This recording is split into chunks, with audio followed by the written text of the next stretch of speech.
La pagode de Shwedagon domine Yangon, la capitale de la Birmanie.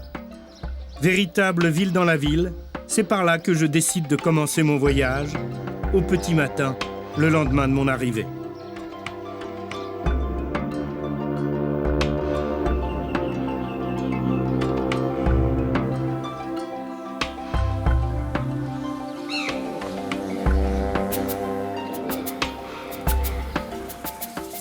Un calme, une sérénité exceptionnelle remplissent ces lieux.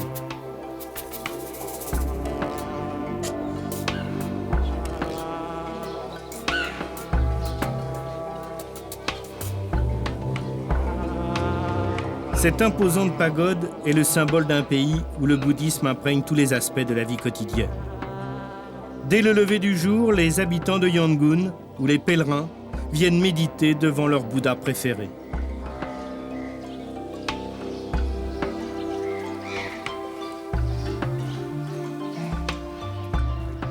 Pour s'attirer les bonnes grâces de certaines statues, il est bon d'acheter ces petites pochettes rouges ouvertes qui contiennent 5 ou 10 feuilles d'or et de les appliquer sur le Bouddha en récitant une courte litanie.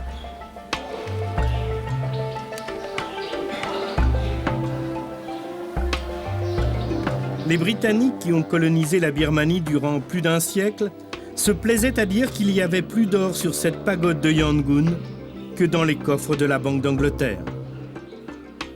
Cette sérénité, ce calme, ne doivent pas faire oublier que la Birmanie, aujourd'hui appelée Myanmar, vit sous le régime militaire le plus dur de la région.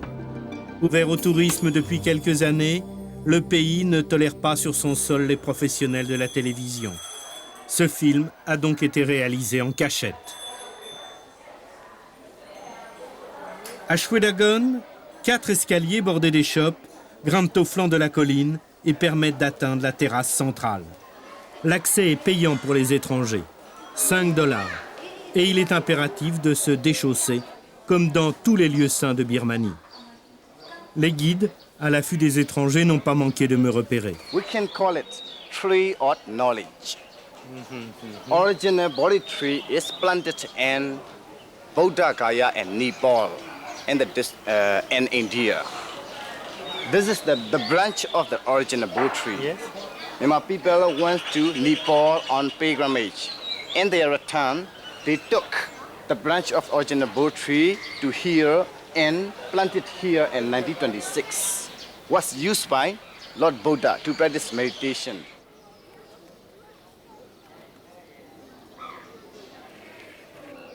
Dans une salle de prière, un poste de télévision. Il présente en permanence l'image fixe d'un Bouddha célèbre. La pagode où il se trouve est en réfection. Une caméra retransmet donc son image devant laquelle les pèlerins viennent méditer.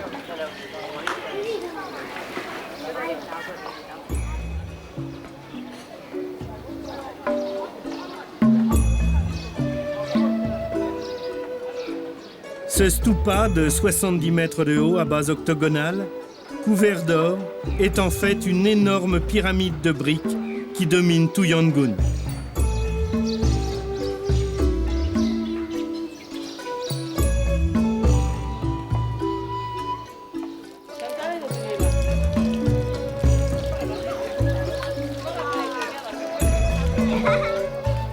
Moon, Mars, Mercury, Saturn, Jupiter, etc.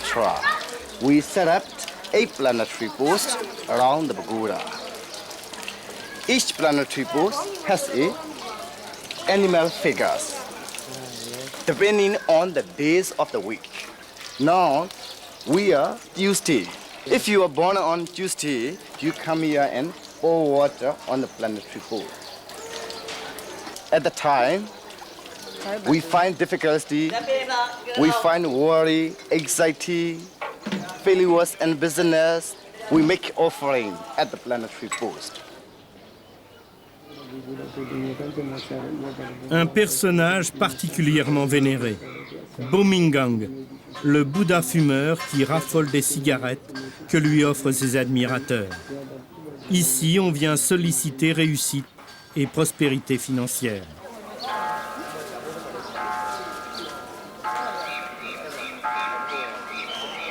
Depuis toujours, Depuis la fondation supposée de la pagode au XVe siècle, des bonzes vivent en permanence à Shwedagon, dans un vaste monastère.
They want to share their merit with other people. That's why they come to the bell and strike it. The other people will hear the sound of the bell, and they also understand someone is sharing his merit after donation. That's why the other people will say, Sadhu, Sadhu, Sadhu. This is well done, well done, well done. Now, you donate $5 for the renovation of the pagoda, so you get good merit. Good merit. So you need to share your merit with other people by striking the bell.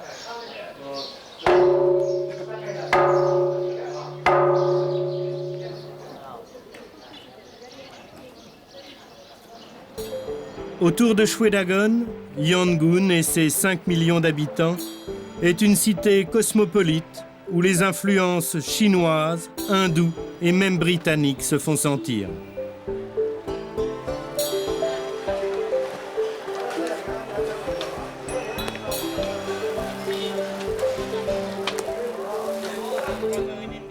Dans le marché aux pierres précieuses, on trouve jade, rubis, saphir, de toutes les qualités et à tous les prix, extraits du riche sous-sol de Birmanie.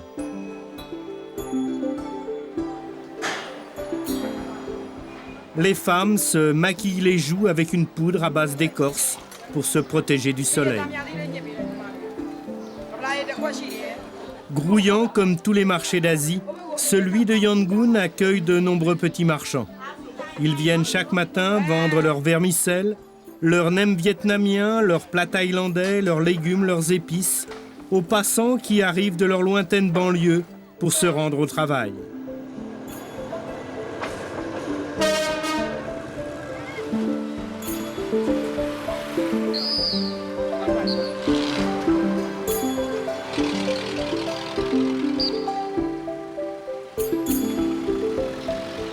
Seuls quelques slogans et quelques panneaux à la gloire de l'armée rappellent que la Birmanie vit sous un régime militaire, et pas n'importe lequel.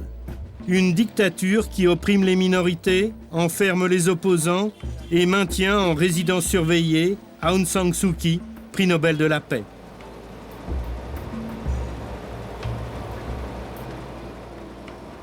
Nous doublons régulièrement et filmons à la dérobée ces camions bleus aux barreaux étroits.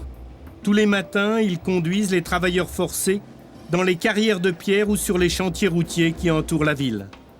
Ces camions sont la marque la plus visible de la dureté du régime. Les autres signes sont plus discrets.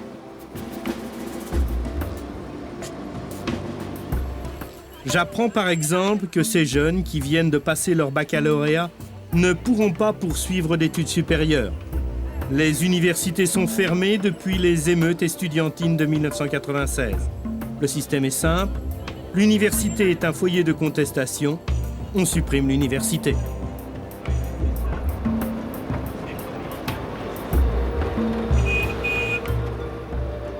Après 3 jours, à Yangon, nous prenons la route de Bago, puis du Rocher d'Or au nord-ouest en direction de la Thaïlande. Comme tous les automobilistes, avant un long périple en voiture, nous devons nous protéger en achetant un bouquet de jasmin. Plus important, pour éloigner le mauvais sort, pour éviter les ennuis mécaniques et les accidents, tout nouvel acquéreur d'une voiture se doit d'offrir un présent au Bouddha de la route et de faire bénir son véhicule avant de poursuivre son chemin en toute sécurité, protégé par les esprits.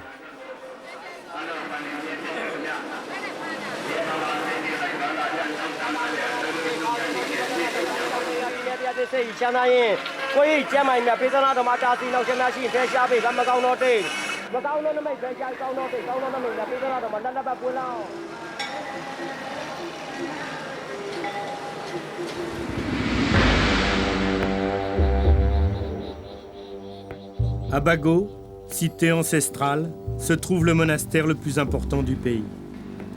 Une coutume qui remonte à la nuit des temps veut que chaque matin, au lever du soleil, les moines traversent la ville pour quémander leur nourriture. Les 1000 moines se répartissent en 3 groupes.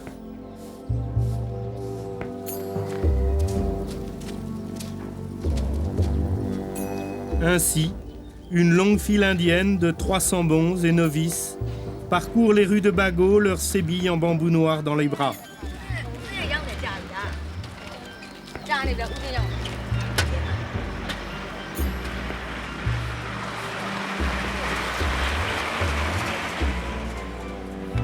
Ces jeunes gens ne resteront pas tous moines. Le propre du bouddhisme birman est que chacun peut à tout moment, même s'il a prononcé ses vœux, renoncer à la vie monastique. Il reprend sans contrainte, du jour au lendemain, la vie laïque. Presque tous les Birmans ont donc séjourné quelques jours, quelques semaines ou quelques mois dans un monastère.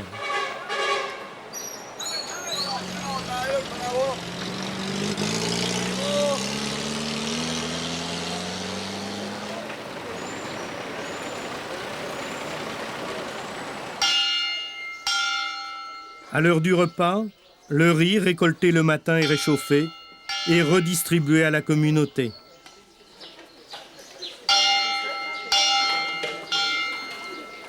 Ici, on n'enseigne pas de doctrine. Le bouddhisme birman est plutôt une philosophie. Il ne révère aucun dieu et laisse ses adeptes libres de pratiquer la religion de leur choix du moment qu'ils poursuivent les enseignements du Bouddha. Aucun culte n'est imposé. C'est donc plutôt un mode de vie fait de morale, de discipline intellectuelle, de renoncement et de sagesse que les bons et les novices apprennent dans ces monastères.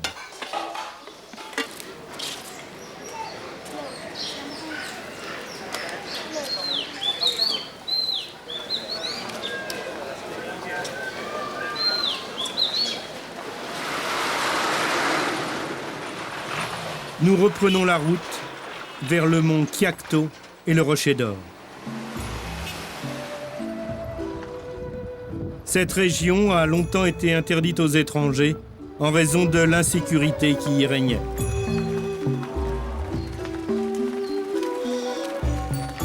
Nous sommes dans la province des célèbres Chirouts. Ces cigares birmans, mélange de tabac, maïs, sucre de canne, roulés à la main dans une seule feuille de teck.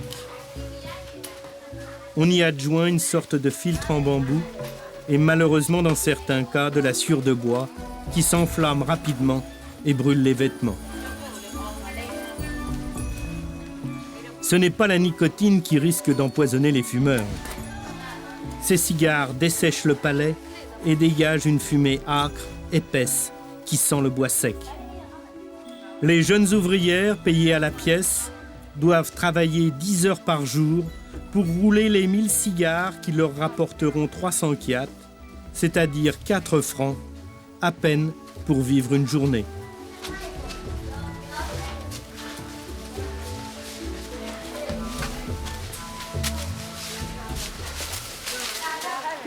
Les Mon, qui peuplent la région, étaient autrefois le groupe dominant en Birmanie. Ce sont eux qui ont introduit le bouddhisme dans le pays. Ils ne sont plus aujourd'hui qu'une petite communauté qui vit de la récolte des ignames, de la canne à sucre et de l'artisanat. Un peu farouches, ils se laissent photographier et filmer, mais ne veulent pas parler. Opprimés par le pouvoir central, ils ont lutté des décennies pour obtenir l'autonomie. C'est en 1995 seulement qu'ils ont signé un accord de cessez-le-feu avec la junte militaire de Yangon.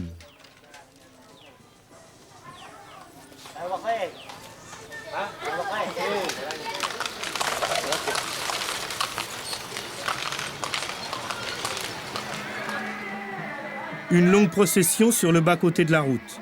Au sortir d'un village, nous nous arrêtons.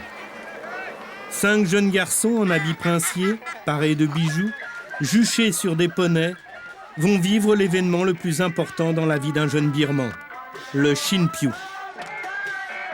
La cérémonie se doit d'être fastueuse si la famille veut acquérir de grands mérites spirituels. Tous les voisins et amis sont invités à suivre la procession jusqu'au Bouddha du village, sous un palmier.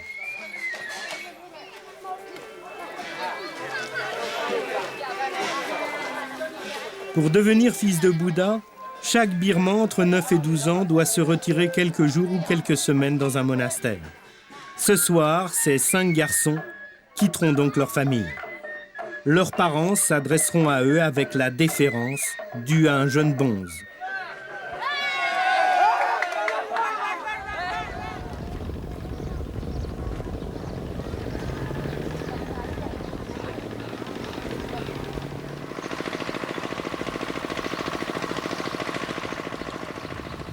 Par ce pont métallique, nous franchissons la rivière Sitang et entrons dans une région il y a peu de temps encore fort troublée, le pays Karen. Les touristes sont nombreux et la présence militaire se fait sentir pour la première fois.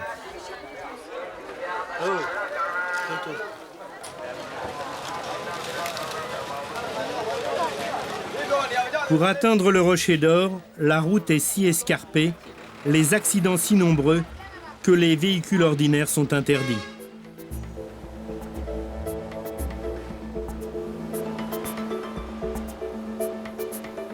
Nous nous entassons donc avec les pèlerins, les touristes, les petits commerçants qui travaillent là-haut, dans un camion 4x4 brinque-ballant qui assure en 45 minutes la navette jusqu'à mi-chemin du sanctuaire. Montées et descentes sont coordonnées car les véhicules ne peuvent se croiser.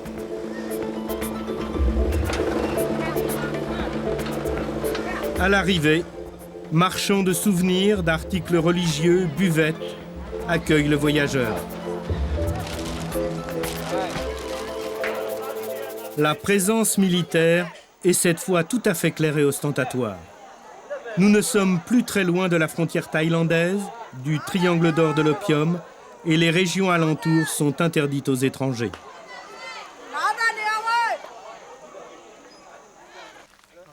Étrange vision. Reliquat de l'époque coloniale ou coutume locale, des porteurs proposent avec insistance aux touristes de franchir dans ce curieux palanquin les 2 kilomètres les plus abrupts qui mènent au fameux rocher. Sur le chemin, les boutiquiers proposent des boissons fraîches, mais aussi de l'huile d'éléphant pour les problèmes de peau, du jus de crâne ou des pattes d'ours pour faire tomber la fièvre, des poudres, des racines, des tubercules aux vertus curatives certaines.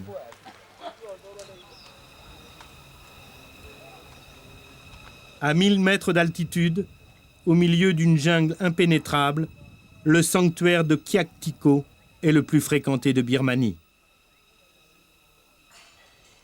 Ce gros rocher coiffé d'un stupa se tient en équilibre précaire au sommet du mont Kyakto. Selon la légende, il doit sa stabilité parfaite à un cheveu de Bouddha glissé entre lui et la pierre qui le supporte. Comme il se doit, des milliers de pèlerins l'ont recouvert de feuilles d'or et il est recommandé de placer quelques billets sous le rocher pour s'attirer les bonnes grâces du Bouddha.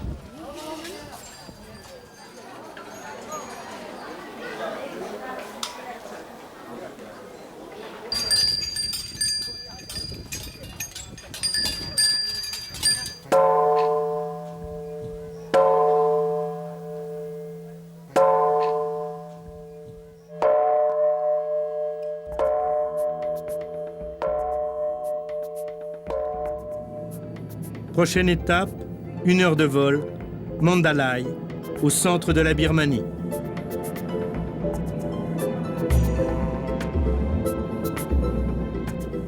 Deuxième ville du pays, capitale du dernier royaume birman, elle a été fondée en 1857 par le roi Mindon. Seul vestige du passé, cette forteresse qui a été bombardée durant la guerre par les Anglais. En cours de restauration, elle est occupée par l'armée birmane.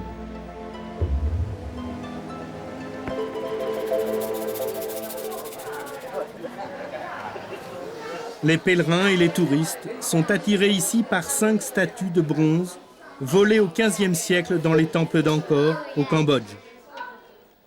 Elles ont la particularité de guérir toutes les maladies. Il suffit pour cela de toucher la partie de la statue correspondant à la zone douloureuse.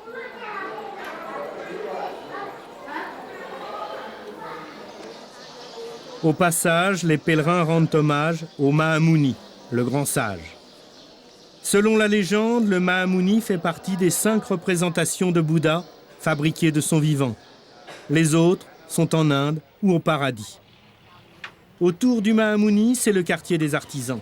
Là encore, des jeunes femmes s'usent les yeux des journées entières pour coudre, broder, incruster de perles ces immenses et très fines tapisseries qui font la joie des touristes. Impossible de savoir leur âge, certaines semblent encore des enfants. Une tapisserie de taille moyenne vaut dans les 300 francs. En un mois, les ouvrières reçoivent à peine le tiers du prix de ce carré de tissu.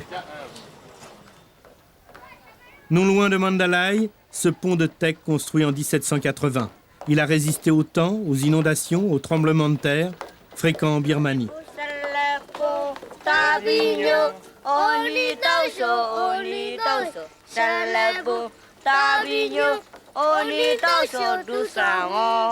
Les enfants ont bien appris leur leçon. La passerelle, longue de 1200 mètres, enjambe le lac Tauk Taman à sec en cette période de l'année.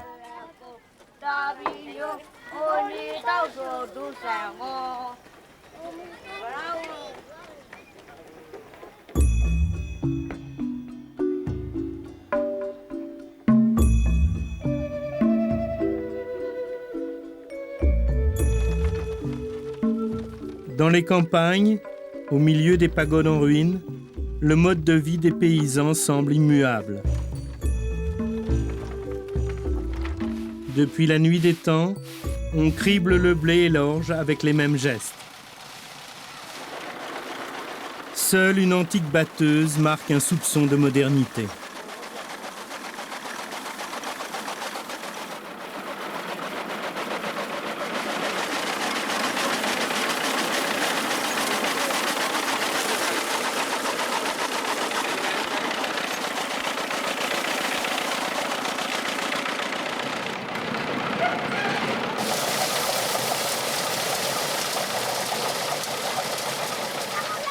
À l'heure de la canicule, les petits bonzes golfeurs ne troublent même pas la sieste des travailleurs.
De Mandalay, nous gagnons une région semi-désertique, 50 km de route défoncée dans une vieille guimbarde.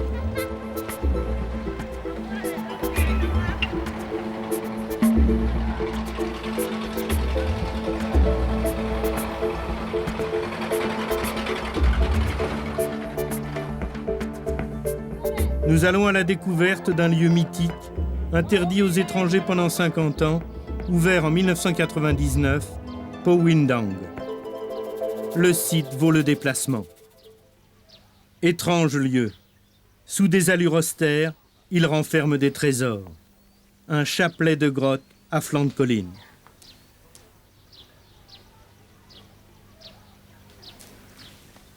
Une vieille femme garde les lieux. Du matin au soir, toute l'année, elle vit là, au pied du rocher. À l'entrée du sanctuaire, elle recueille les offrandes à Powingching, la mère protectrice du lieu.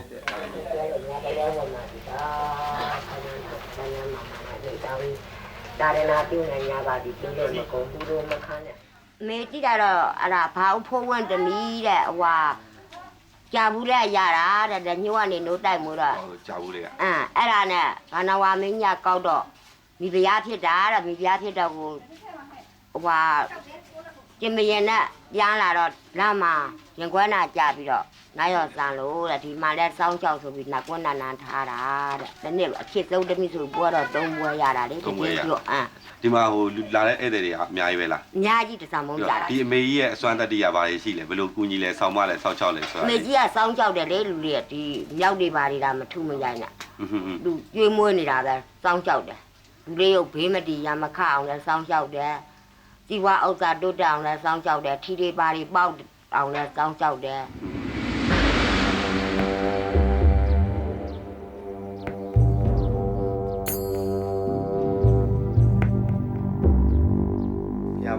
4သိန်းနဲ့4သောင်းဒီကြောက်သားတွေကိုဖွင့်ထားတာသူကသဘာဝအတိုင်းသူကအင်္ဂလိပ်လည်းမပါဘူးအုပ်လည်းမပါဘူးကြောက်သားကိုဖွင့်ပြီးတော့တည်ထားတဲ့ဘုရားသူကအင်္ဂလိပ်မပါအုပ်မညတ်ထုံမတက်တိုင်မထူလှိုင်ကူပါဘုရားပါဆက်လို့တယ်လှိုင်ကူနဲ့ဘုရားနဲ့တခါတည်းဆက်ထားရတာလှိုင်ကူပါဘုရားပါဆက်လို့တခြားမကွာတက်တဲ့တချက်တိတူပေါ်ပြည့်လျင်ပူဇော်ကစေတနာရွှင်ရိပ်နေကစားတင်ဘုရားရင်ရေဆပါတော့ ရွှေလာတာဝါဝါဝင်းတဲ့ရွှေလာတာဝါဝါဝင်း4သိန်း4သောင်း6440နဲ့4စုရှိတယ်ဒီတောင်ပေါ်မှာအားလုံးဖျားပေါင်း4သိန်းကျော်ရှိပါတယ်ခင်ဗျာကနန်းပေါင်းလိုက်လို့ရှိရင်ဖျားအရေအတွက်အကုန်ရပါတယ်ခင်ဗျာဟောဒီရွှေဘတောင်လေးတော့ဟုတ်တယ်ခင်ဗျာရွှေဘတောင်ဖျားရောဒီဖိုးဝင်းတောင်ဖျားရောအားလုံး4သိန်းကျော်ရှိပါတယ်ခင်ဗျာ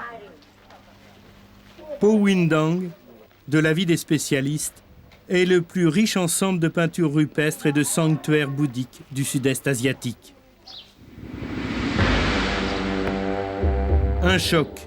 Sur les parois d'une grotte, un livre d'images.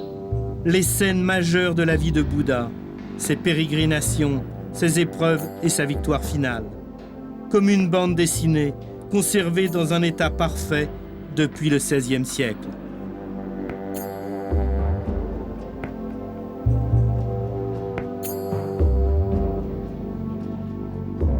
Tous ceux qu'il a rencontrés durant son existence sont là. La belle Sujata, qui lui offre du miel, ou Angulamina, le bandit de grand chemin qui essaie de l'assassiner. Placés face aux ouvertures, ces Bouddhas délicatement éclairés s'offrent à la méditation des fidèles.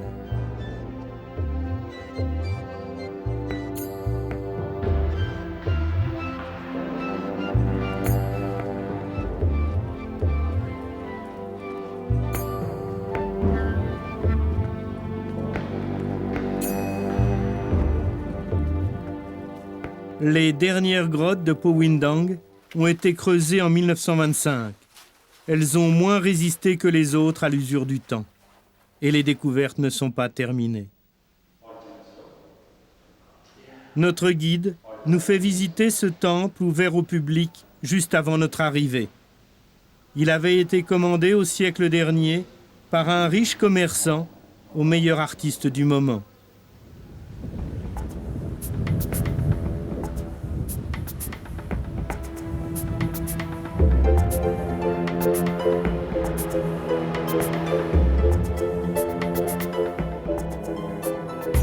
De Powindang, nous piquons droit vers le sud, vers Pagan, puis le lac Inle.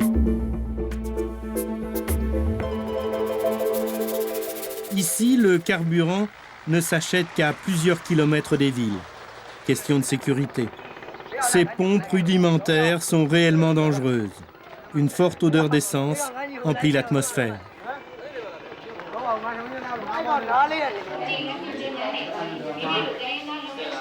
Comme tous les soirs, bulletin d'information en birman et en anglais. Il est consacré presque exclusivement aux réalisations des militaires. Des uniformes verts, encore et toujours, qui inaugurent des usines, remettent des décorations et vantent les réalisations extraordinaires du régime. J'ai calculé, ce soir-là, sur 30 minutes de journal, les militaires et leurs exploits ont été présents plus de 20 minutes sur l'écran. Difficile de concilier tourisme et totalitarisme. Même s'il fournit de gros efforts pour faciliter le séjour des étrangers, le pouvoir militaire ne peut cacher certains détails qui ne trompent pas.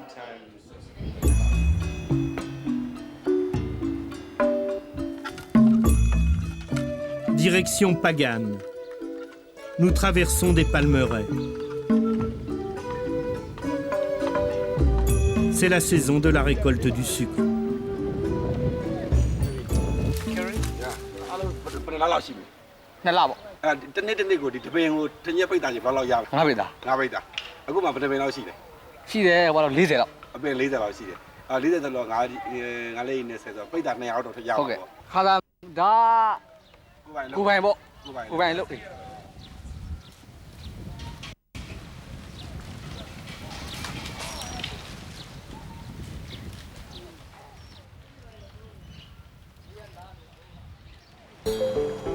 Les rizières bordent l'Ayeyar Wadi, le fleuve qui irrigue du nord au sud toute la Birmanie.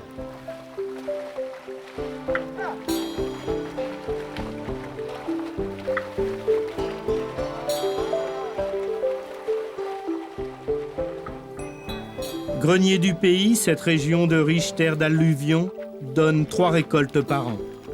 Le riz, aliment de base des Birmans, est avec le pétrole, le bois et les pierres précieuses la principale source de revenus à l'exportation.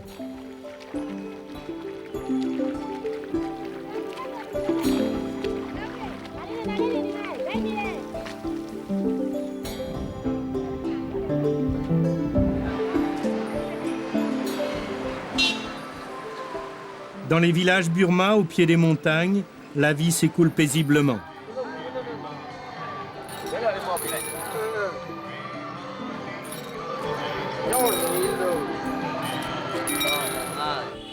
Nous nous arrêtons sous prétexte d'admirer ces magnifiques habitations sur pilotis, véritables maisons de poupées faites de teck et de bambous tressés. En réalité, je désire filmer ce chantier. Je m'approche, doucement. Personne n'est surpris. J'apprends que par décision gouvernementale, chaque village doit assurer la réfection d'un tronçon de route et que les habitants doivent fournir la main-d'œuvre nécessaire. Résultat, les enfants, à la main, sans outils, tamisent les cailloux et les répandent sur le goudron. Ils assurent ce travail obligatoire à la place de leurs parents paysans qui, eux, triment dans les champs pour subvenir aux besoins de leur famille.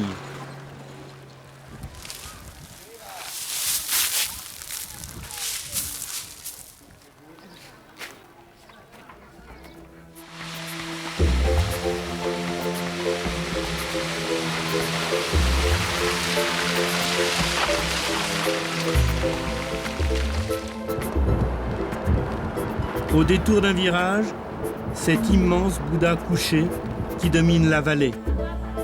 Réalisation récente, payée par les habitants qui voulaient s'offrir, dit-on, le plus grand Bouddha du monde. Il mesure 200 mètres. Je n'ai pas vérifié.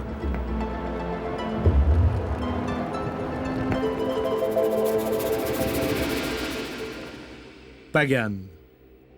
Pas moins de 13 000 temples, pagodes, stupas ont été construits dans cette plaine de l'Ayeyar Wadi entre 1057 et 1287 à l'arrivée des Mongols. On raconte que le roi Anavrata, 42e monarque de Birmanie, s'était fait une spécialité de collectionner au cours de ses campagnes militaires contre les Khmers toutes les reliques de Bouddha qu'il trouvait sur son passage. De retour dans son pays, il décida de donner à ces objets de culte un cadre digne de leur importance religieuse. C'est alors qu'il eut l'idée de faire édifier tous ces temples qui devaient renfermer chacun une relique du saint. 7 siècles plus tard, il n'en reste que 2200. Les autres ont été détruits par les intempéries, les crues du fleuve ou les tremblements de terre.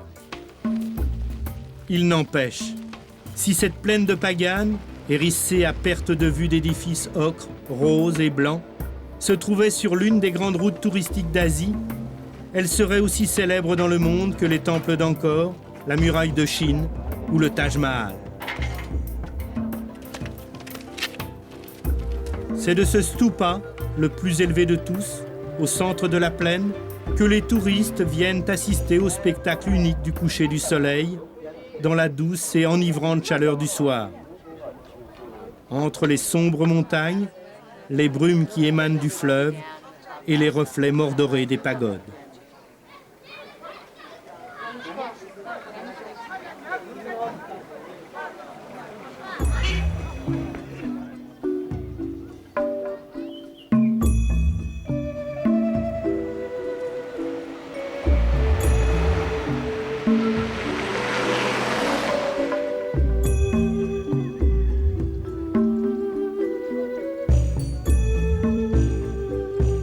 Dernière étape de notre périple, le lac Inle, à 900 mètres d'altitude, en plein pays Shan.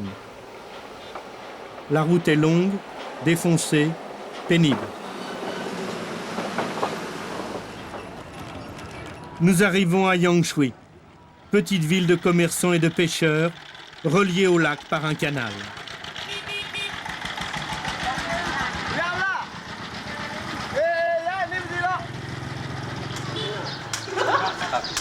On y pratique, comme partout ailleurs en Birmanie, le Shinlon, sport national dont l'origine remonterait au VIe siècle.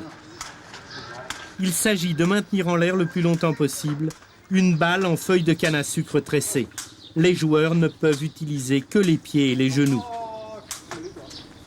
Ces virtuoses s'entraînent plus de 4 heures par jour.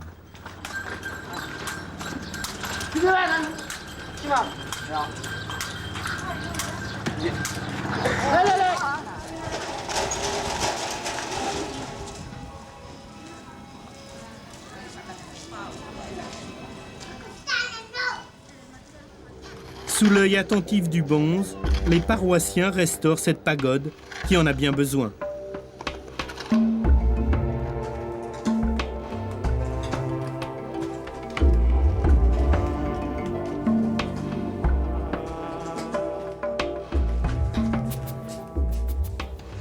Quant aux moinillons, ils ont du pain sur la planche, mais semble-t-il bien peu d'énergie.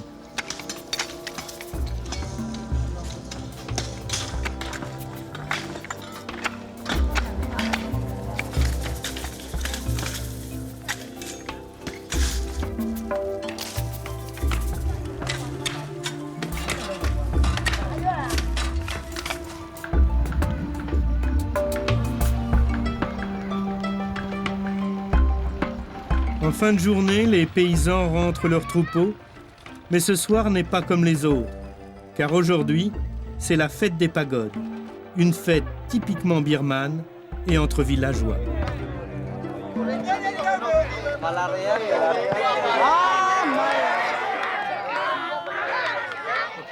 Myanmar and the lands of Buddhism, everybody said 80% Buddhism and many festival. So 12 months, so 1 month only so pagodas and it's festival. They call him Myanmar names and Phaya Pwe. Phayas and Buddhas, and then Pwes and festival. And so everybody like this. And so formal, happier and village. So 1 year and one time. 5 years and one time. This pagodas. So just 1 day or and permission to government, so 3 days or 1 week. So it depends on government, the permission. Yeah. Musique, danse, bière, whisky et gin locaux complètent l'ambiance, ainsi que l'inévitable Bethel que les Birmans mâchent à longueur de journée. Concassée, roulée dans une feuille, la noix de Bethel, assaisonnée de chaux, a, dit-on, des vertus euphorisantes.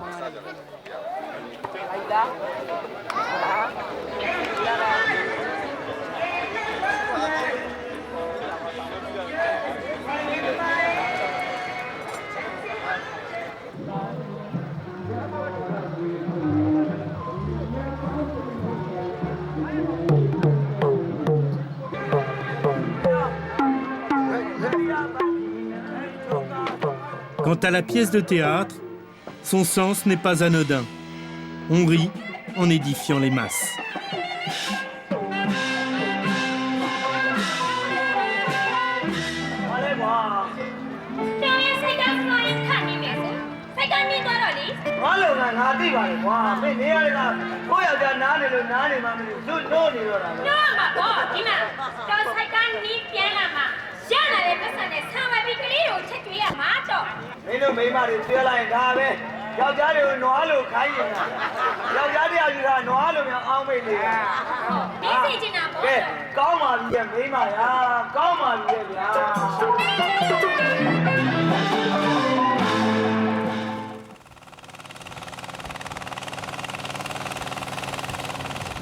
Départ pour le lac Inle.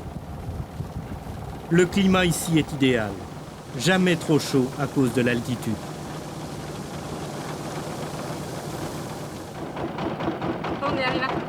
Les Inta, ou fils du lac, sont des pêcheurs venus d'une lointaine province, réduits en esclavage au XVe siècle. Ils sont 80 000 établis tout autour du lac. Peuple ingénieux, ils ont su admirablement s'adapter aux conditions de vie. Les Inta sont une des ethnies les plus riches de Birmanie et la seule qui assure son autosuffisance.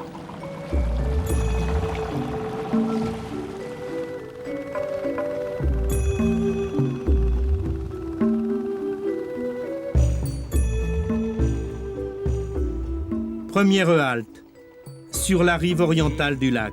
Un hôtel gouvernemental qui présente une curieuse attraction, des femmes girafes.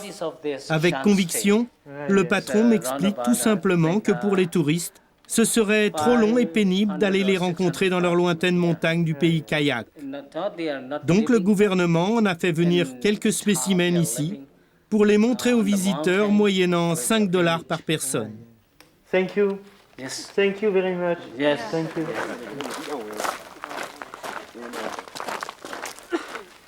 Le guide nous conduit dans un enclos derrière l'hôtel.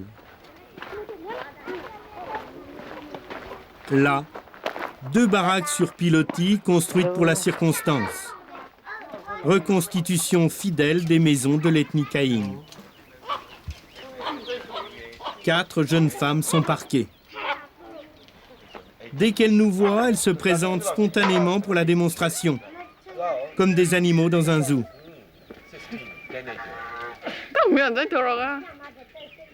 Les petites filles reçoivent leurs premiers anneaux vers l'âge de 5 ans. Chaque année, on ajoute de nouveaux anneaux. Le poids total peut atteindre 36 kilos pour les femmes adultes. La plus grande incertitude plane sur l'origine de cette coutume barbare. Critères de beauté, signes de richesse, moyens de marquer les esclaves, protection contre les morsures de tigres, nul ne sait. Un décret gouvernemental interdit officiellement cette pratique, mais tourisme oblige, c'est un hôtel d'État qui assure ce triste spectacle.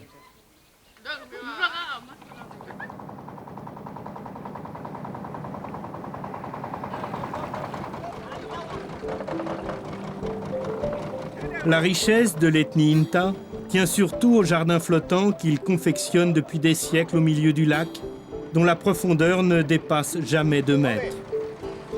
Ils ramassent en permanence les débris végétaux et les algues qui poussent dans l'eau, puis ils les disposent sur des bandes d'humus de 50 cm d'épaisseur, plus légères que l'eau.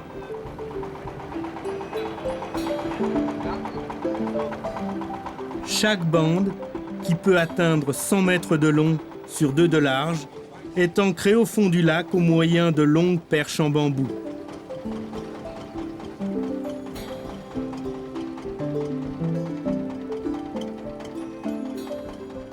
Ces îles sont particulièrement fertiles et il n'est pas nécessaire d'arroser les légumes qui y poussent. Haricots, choux, potirons, poireaux, oignons, salades et en ce printemps, tomates.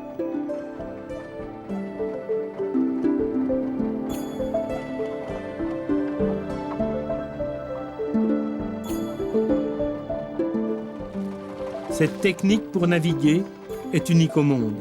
Elle permet de scruter le fond de l'eau et d'éviter les écheveaux d'herbes flottantes. Au milieu du lac, une cité lacustre où vivent des pêcheurs, des ouvriers agricoles et des vendeurs de souvenirs, car cet endroit est particulièrement prisé des touristes.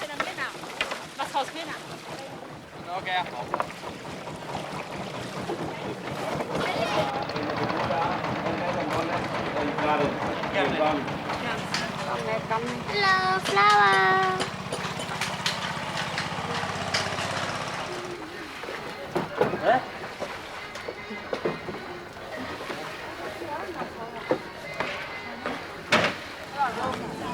Sur le marché, du poisson bien sûr, mais aussi toutes sortes de spécialités birmanes que l'on peut déguster sur place. Vermicelles, farine de haricots frits, salades diverses, beignets de poulet ou de poisson au curry.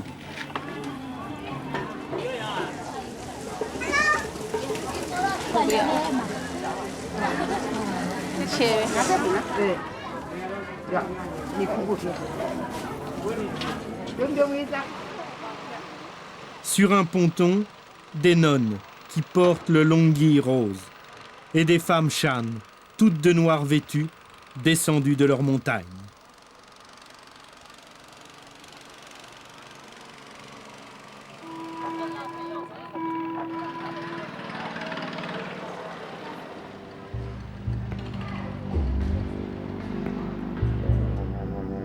Un monastère de plus, lacustre celui-là. Par curiosité ultime, nous y allons et je découvre qu'il n'est pas comme les autres. Les moines, durant les rares moments de loisir que leur laisse la méditation, élèvent des chats.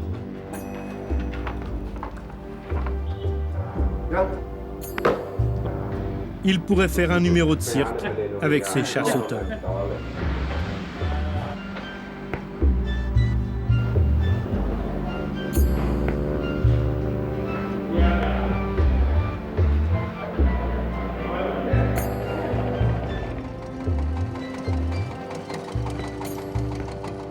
C'est ici que se termine ce voyage en Birmanie, sûrement le plus beau pays du sud-est asiatique, par la variété de ses paysages, par la multiplicité de ses populations et la diversité de ses cultures. Un pays extrêmement sûr pour le visiteur étranger. La sérénité et le calme de ses habitants pourraient facilement lui faire oublier que les Birmans vivent sous l'emprise d'une des dictatures les plus odieuses de la planète.